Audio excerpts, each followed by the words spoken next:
ऐक हा आपण आत्ताच्या आत्ता अण्णांना कॉल करूयात.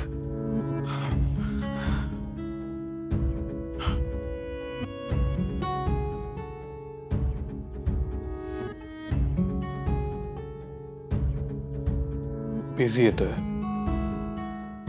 थोड्या वेळाने ट्राय करूया.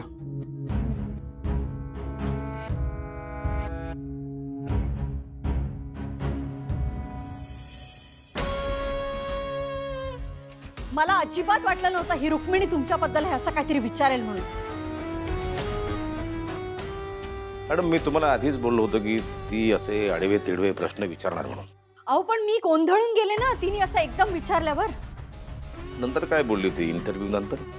मी विचारलं तिला, म्हणाले मी पक्षाच्या ऑफिसमध्ये गेले होते. तिथे लोकांनी मला सांगितलं पुरुषोत्तम तुमच्या सगळ्यात जवळचे कार्यकर्ते आहेत, त्यांच्या सल्ल्याशिवाय तुम्ही काहीही करत नाही असं म्हणाले. हो. खोटं बोलते ती, विश्वास ठेवू नका तिच्या. अहो पण माझ्याशी किती प्रेमाने छान बोलली ती. नाही ती जे म्हणते ना की सगळी माहिती तिला पक्ष कार्यालयातून मिळाली, नाही मॅडम ही माहिती तिनं दुसरीकडून कुठून तरी मिळवली आहे.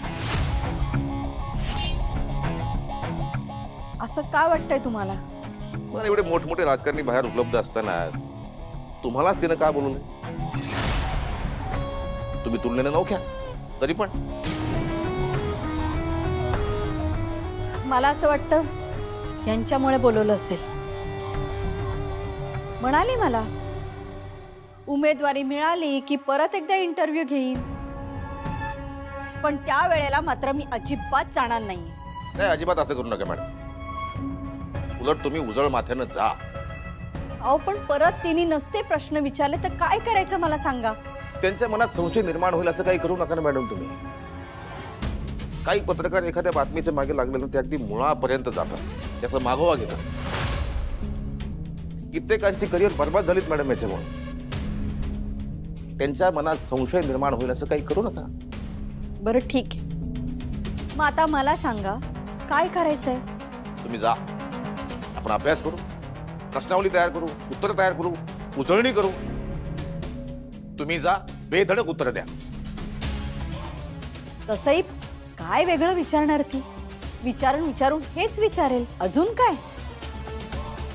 मॅडम त्यांनी समजा असं विचारलं की श्रीधर वानखेडेचा मृत्यू कसा झाला, तर काय द्याल उत्तर?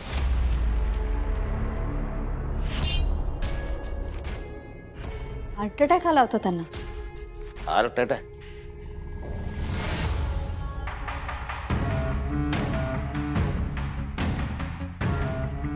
मग जेव्हा श्रीधर वानखेडेंना हार्ट अटॅक आला होता तेव्हा तुम्ही कोणत्या डॉक्टरला फोन केला होता, कधी, किती वाजता?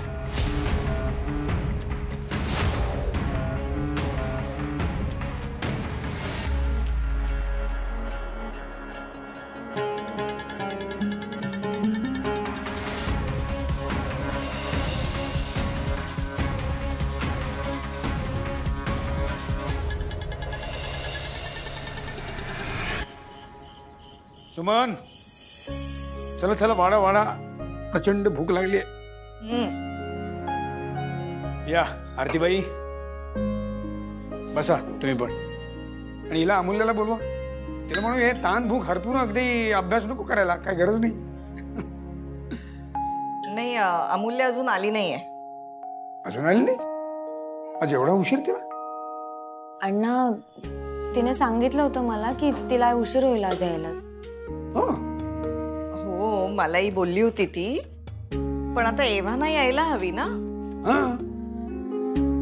बघ बघ माझा फोन घे, माझ्या फोनवरनं फोन लाव. हो फोन लाव तिला.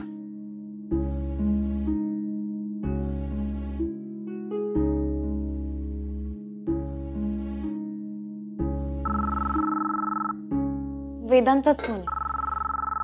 वेदांचा? आत्ता? हॅलो, हा बोला वेदांत. हॅलो हॅलो वेदांत, आवाज येतोय का माझा? हो हो अण्णा येतोय आवाज. काय आज अमूल्याला फार उशिरापर्यंत थांबवलंय ऑफिसला, अजून आली नाहीये ती. अण्णा ऍक्च्युली माझ्याकडून एक चूक झाली आहे. चूक झाली म्हणजे? कुठे कुठे आहात कुठे तुम्ही आता? मुंबईला. मुंबईला?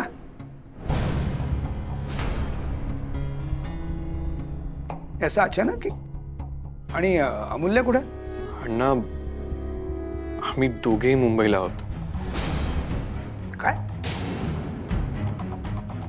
वेदांत आणि अमूल्य दोघंही मुंबईला आहेत?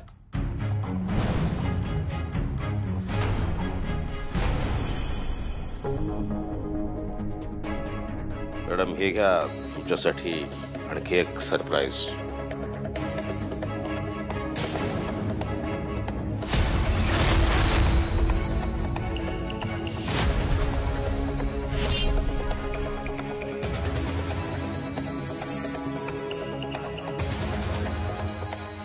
हे काय आहे? हा, हे दोघं जण मुंबईला आहेत.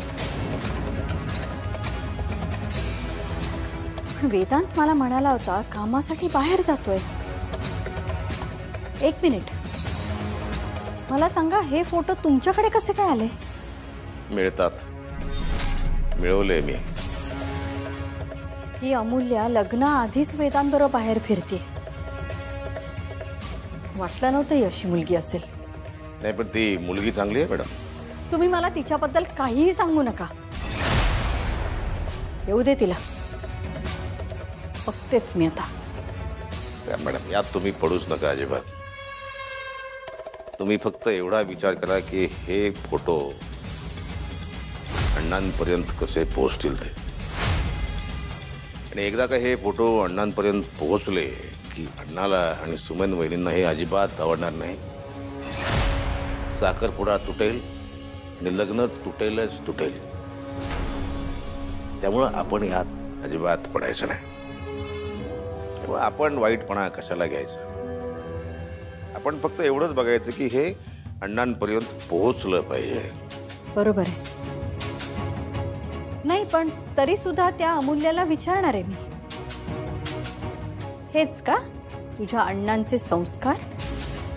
कशाला मॅडम, जर अख्खं झाड जर तुमचं होणार असेल तर एका कैरीच्या पाठीमागे धावण्यात काय हशील आहे बरं? एक काम करा, हे फोटो तुम्ही मला पाठवा, मी आत्ताच्या आत्ता अण्णांना पाठवणार. नको, हे बघा ना, फोटो तुम्ही पाठवायचे ना मी पाठवणार, पण फोटो अण्णांपर्यंत पोहोचणार हे निश्चित. आणि एकदा का ते फोटो अण्णांपर्यंत पोहोचले की आपण याचा पाशवी आनंद घ्यायचा. बघा मग कशा पायांमध्ये बेड्या पडतात. आणि एकदा का पायामध्ये बेड्या पडल्या त्यामुळे बोलणं बंद होईल, भेटणं बंद होईल आणि वेदांचं कामात लक्ष लागेल. आणि तेच पाहिजे ना आपल्याला. सांगा मग कधी आयोजित करायचा या पाशवी मनोरंजनाचा खेळ? अण्णा तुम्ही प्लीज रागवू नका ना. तुम्ही मुंबईला काय करताय यावेळी? आणि अमूल्य आम्हाला न सांगता न विचारता मुंबईला गेलीच कशी आहे? स्पीकर. अण्णा मी तुम्हाला सांगितलं होतं ना, अमूल्यामुळे माझ्या कंपनीला खूप महत्त्वाचं टेंडर मिळालंय. बर, अमूल्याने माझ्यासाठी एवढं केलं आणि म्हणूनच मला पण तिच्यासाठी काहीतरी करायचं होतं. आणि अमूल्याला समुद्र आवडतो म्हणून मी तिला मुंबईला घेऊन आलो.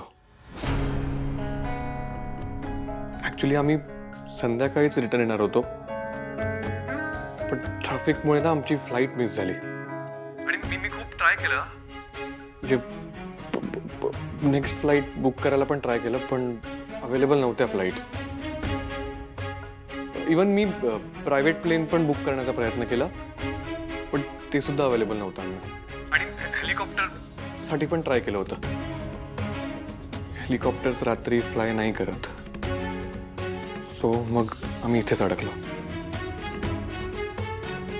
आणि बघा, तुम्ही जर म्हणत असाल ना तर आम्ही आत्ताच्या आत्ता निघतो. आम्ही बाय रोड येतो, समृद्धी महामार्गाने. 10 तास लागतील पोहोचायला, सकाळच होईल, पण आम्ही निघतो अण्णा. त्या तिला फोन दे जरा. अण्णा, मी अमूल्याला फोन देतोय, पण तुम्ही प्लीज चिडू नका तिच्यावर. तिची यात काहीच चूक नाहीये. तिला फोन द्या.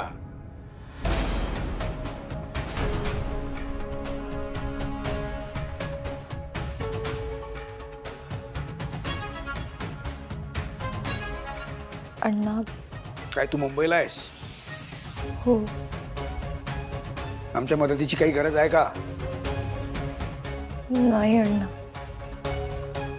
काळजीचं काही कारण नाही आहे ना? नाही, काही नाही. पण अण्णा, मी उद्या सकाळी पहिलं फ्लाईट पकडायचं आणि नागपूरला यायचं. मग बोलू आपण. हॅलो अण्णा, मी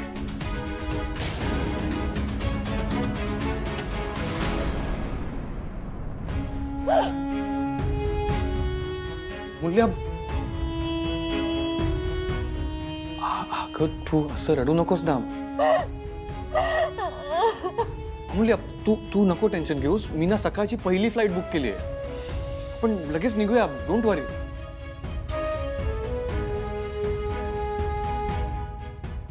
अमूल्या, तू रडू नकोस. अगं अण्णा नाही चिडले आहेत, तू बघितलंस ना, ते फोनवर नाही ओरडले तुला. वेदांत, तू नाही ओळखत अण्णांना. अण्णा एखाद्यावर चिडल्यावर नाही बोलत त्या माणसाशी, गप्प होतात ते.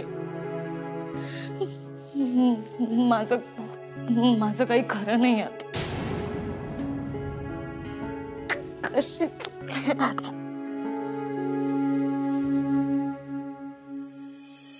अरे ही दोघंही मुंबईला जाणार आहेत हे तुला माहिती होतं? नाही अण्णा. खरं सांगतेस? म्हणजे वेदांत तिला ट्रीट द्यायला घेऊन जाणार आहे हे माहिती होतं, पण कुठे काय जाणार आहेत नव्हतं माहित. कहर केलाय पोरेने. सुमाने एवढ्या मोठ्या झाल्या मुली. हा, अमूल्य आजकाल असं का वागते ना, खरंच कळत नाही मला. मन मोकळेपणाने धड बोलतही नाही हो. नाही येऊ दे, बोलतो यश मी. अण्णा, तुम्ही थोडं शांत व्हा. येईल उद्या अमूल्या. आहो तुम्ही बसा, मी तुम्हाला वाढते. नाही नको मला जेवायला. असं करू नका. तुम्ही आधी शांत व्हा बरं. 2 घास तरी खाऊन घ्या. अण्णा, उपाशी नका ना राहू, थोडं खाऊन घ्या ना. घ्या तुम्ही दोघेही जेवून घ्या. मला तर काही गोड लागणार नाहीये. जेवून घ्या तुम्ही.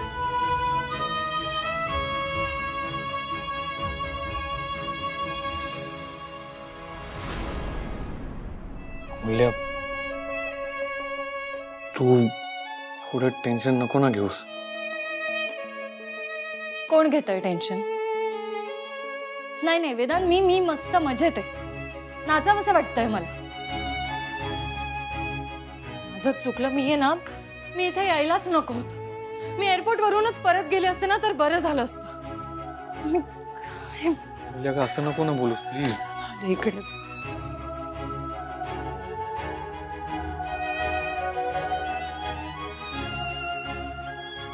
तू अशी शांत नको ना राहूस. अमूल्य, ऐक ना, तू हवं तर रागव माझ्यावर, ओरड मला, पण प्लीज शांत नको ना राहूस. वेदांत, तरी तुला कळतंय का? माझी वाट लागणार आहे. बघ, मला समजतंय, पण आपल्या हातात काय आहे? काहीच नाही ना. सो आता तूच सांग मला, जे झालंय त्याचं टेन्शन घ्यायचं का ह्यावर काहीतरी वे आउट काढायचं? मला नाही सुचत आहे काही. माझ्या डोळ्यांसमोर सारखा अण्णांचा चेहरा येतोय रे. सी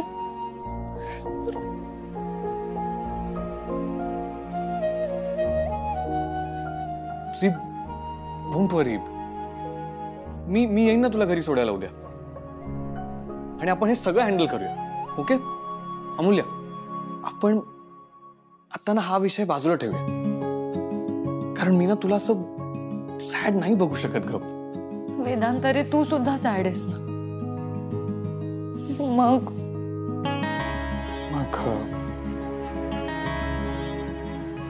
आपण गप्पा मारूयात. तुला तर आवडतं ना गप्पा मारायला, आणि हे बघ, आपण जर गप्पा मारल्या ना तर वेळ पण जाईल आणि टेन्शन पण थोडं कमी होईल. वेदांत, हे बघ, मला आता काहीच सुचत नाहीये. तू मग काय करायचं आता? अरे मला नाही माहित.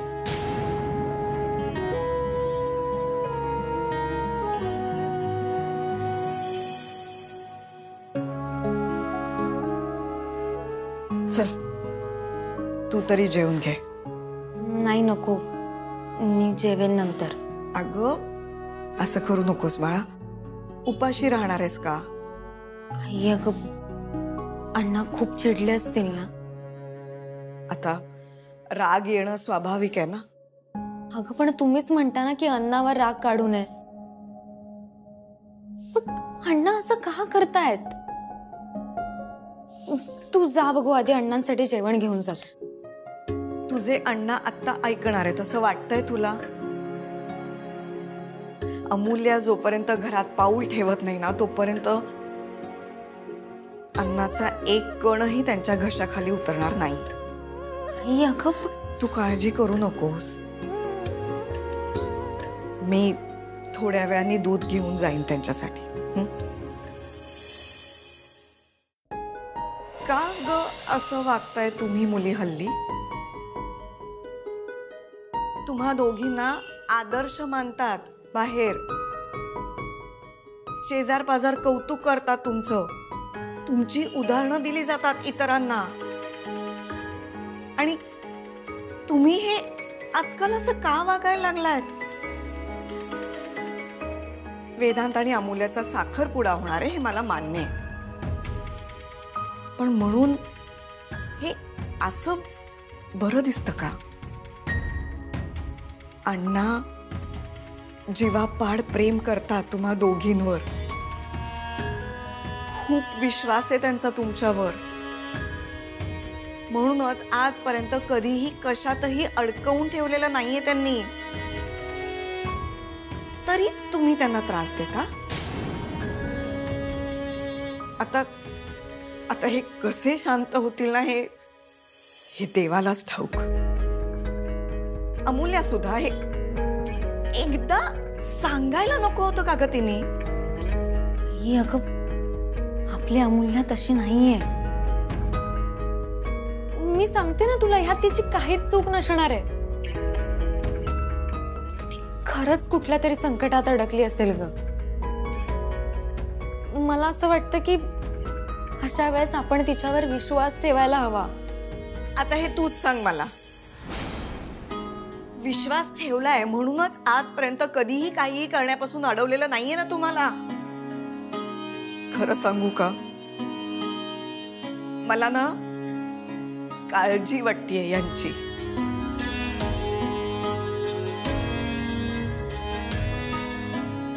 आजपर्यंत कधीही असे उपाशी झोपले नाहीयेत हे.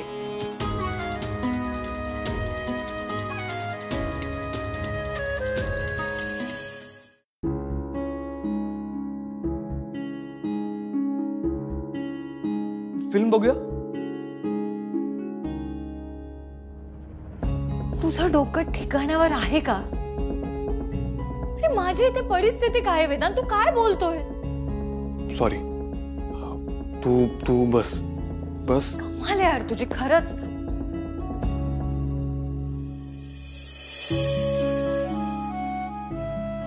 अमूल्या, तुझा मूड थोडा बरा व्हावा म्हणून मी गाणी लावू का? हो लाव, तू गाणी लाव. आपण मस्त डान्स करू आनंदाने. अगं तसं नाही वेदांत, बघ ना प्लीज प्लीज मला ना जरा वेळ शांत राहू दे प्लीज. अमूल्य मला ना तुला असं अस्वस्थ नाही बघवत आहे. अरे मग काय इलाज आहे यावर? जे व्हायचं होतं ते होऊन गेलं आणि आता आता पुढे जे होणार आहे ना वेदांत ते ह्याहून अधिक टेन्शन देणार आहे. बरं ठीक आहे, मी जातो माझ्या रूम मध्ये, आपल्यासाठी डिनर ऑर्डर करतो. तू जेवायला माझ्याच रूम मध्ये. ओके.